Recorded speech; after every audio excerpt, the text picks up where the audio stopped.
आमदार सुरेश धस सध्या आपल्या सोबत आहेत, त्यांच्याशी आपण बातचीत करणार आहोत। तर आपण बघतो की कालपासून तुम्ही पुन्हा एकदा चर्चेत आला, धनंजय मुंडे यांची भेट घेतली। माननीय आमचे प्रदेशाध्यक्ष यांनी मला जेवायला बोलवलं, मी गेलो। त्याच्यानंतर मला कळालं त्यांनी ह्यांनाही बोलवलेलं आहे।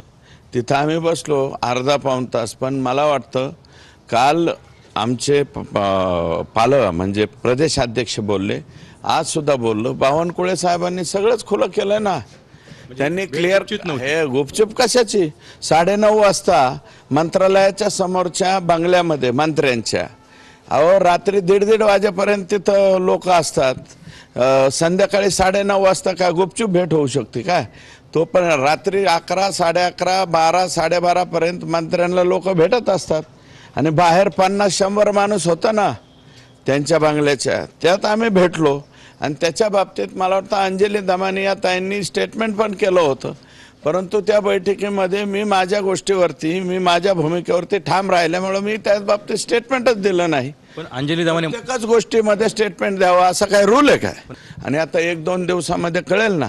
आणि प्रत्येक बारीक गोष्टीवरती मी लक्ष ठेवून आहे। मी फक्त टीव्हीवरती बोलत नाही।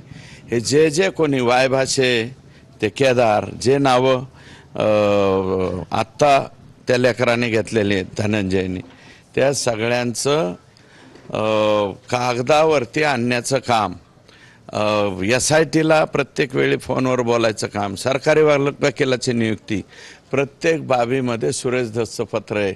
महादेव मुंडेच्या चौकशीला सुद्धा सुरेश धसचंच पत्र आहे।